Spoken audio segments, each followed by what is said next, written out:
Hello, so this will be a tutorial on how to do fursuit feet paws. So what do you need? You will need a shoe or yes, a pair of shoes. It's best to use old shoes. These are my These are my regular shoes, but I use some old Crocs. Yeah, that's the only use I have for them. You will need some foam. I have here a 2 centimeter thick foam. Then I have down there some 5 millimeters thick foam. Yes, and hot glue, that's all you need. So first, you take your shoe and put it onto the foam, okay? I'm doing that on paper, but please do it on foam. You can see, here I have it. Then you need a marker or, a normal pencil, but I'll use this marker. Then you will trace around your shoe. And there it is. It's kind of crappy, but that's okay. We're not trying to be an artist. We're trying to make fursuit feet. So what you need to do is a sketch around how you want your shoes to be. If you want just 3 toes, just make 3. But when you make 4, I think they look better. You just trace around it and make sure that they're in the middle.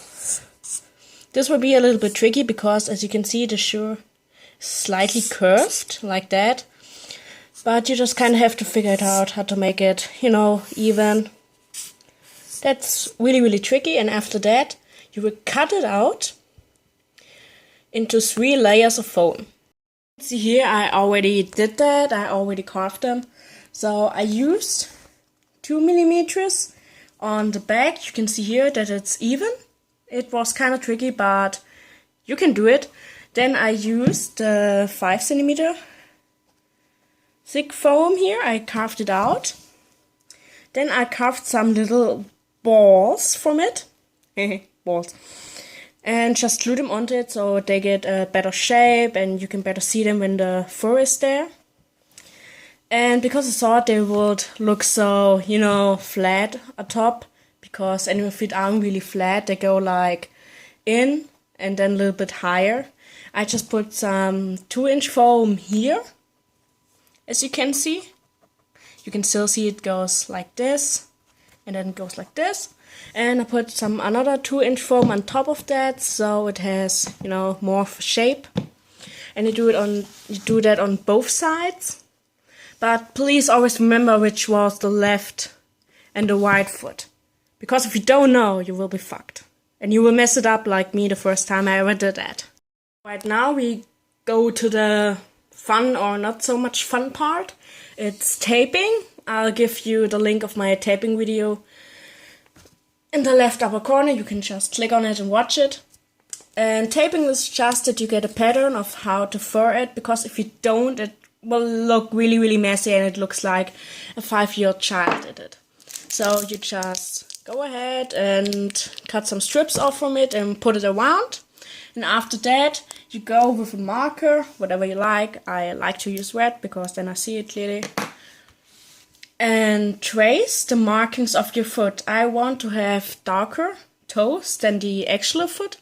So I already taped it and cut it off like I wanted. And just a little tip, when you get the tape of the shoe or your paws, then it gets really, really sticky and you can mess it up really, really easily. So what I do is I trace it onto paper so that it doesn't stick to everything and so I don't mess it up. And I put an air on it so I know it's right foot. As you can see here, this is for the paws, and I cut here some triangles into it. It's because, as you can see, the toes aren't flat, they're round. And if you want to sew round, you put some so-called darks in it, which means just a little triangle. And when you sew them, wait a moment. It's hard to do it with one hand. Yeah, if you sew it, you will sew it like this. As you can see, it will get round.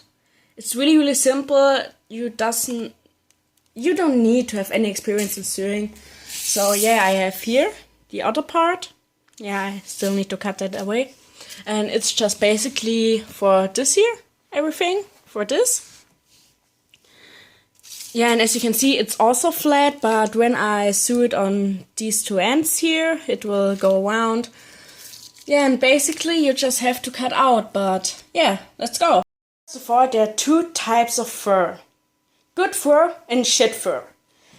If you want your fursuit to be really, really good, you should really watch out for the quality of your fur. Because if you use a cheap material that you can find in any local store, you will end up with a really, really ugly fursuit. And I can say that because I tried so many times before and it just looks like shit. Anyway, you can see that it's a good fur when it's really, really soft, as you can see here. I use a smaragd green. It's really, really soft and it's not that long because it's not luxury shag, but that's okay.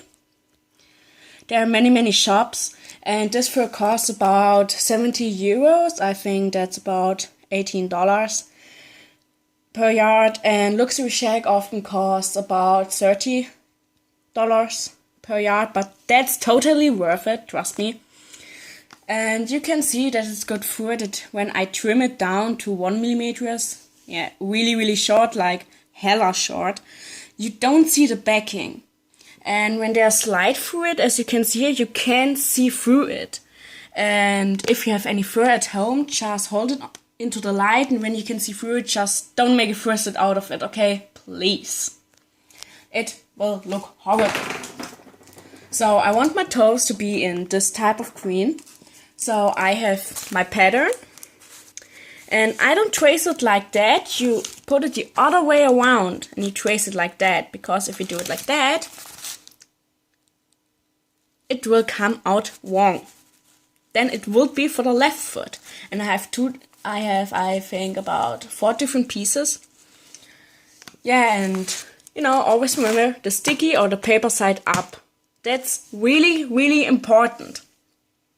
Also look, my fur goes down like this. Yeah, here it is. You can see it. Really, really nice, really, really soft. I want to cuddle it every single day. Yeah, just don't trace it like that and think, yes, I can put it around. No, you can't. Please always watch out in which direction the fur goes. That's why I would go like this, because my toes will go down and the fur is going down. And yeah, you just have to do that with every single piece you wanted in every single color you wanted. And always make sure that the fur is good quality. In which direction it goes, trust me, you will freak out when you make it wrong. Yeah, I already did that. And yeah, then you just trace it around with a marker or something that doesn't bleed through the fur, because that would be horrible. Yeah, and most markers don't really wash out, so yeah. The best thing to use is a cutter or a single little blade. They're often this long and so thick. They're really, really sharp, and please make sure that you don't cut yourself. I already did that and it wasn't white fur. That's not good, but you can also use a scissor. That will kind of sound dumb, but I will show you something. Just show you how to cut fur with a scissor on this kind of scrap I found, or yeah, when I did a tail. So you can see, I will cut out the fur just straight through it, okay? I just did that, and you can see this may look kinda okay. Okay, it looks horrible, but this is just, that's a nightmare for every single fursuit maker. You can see the fur is just cut. It doesn't really flow anymore like here. Yeah, but there's a simple little trick to it, to how to avoid it and cut every single piece with a scissor. I have your little fur piece here and this horrible, horrible edge. Yes. Okay, here you can see it. And you just take your scissor. It should be a really sharp one. The best is a new one. And then you just slowly go to the backing. As you can see, I don't cut like this. I don't cut where the fur is. I just go to the backing and simply make little tiny little things right here. Always make sure that you go straight under it and not just thinking, yeah, I can. No, you can't. So I cut it, and as you can see here, wait, so, see? It doesn't have this ugly edge anymore. It's really, really soft, and it flows down, and that's really, really great. And that's how you cut out a pattern, or when you just want to make a jacket or anything else, that's how you cut fox fur if you don't have a cutter or any razor blades.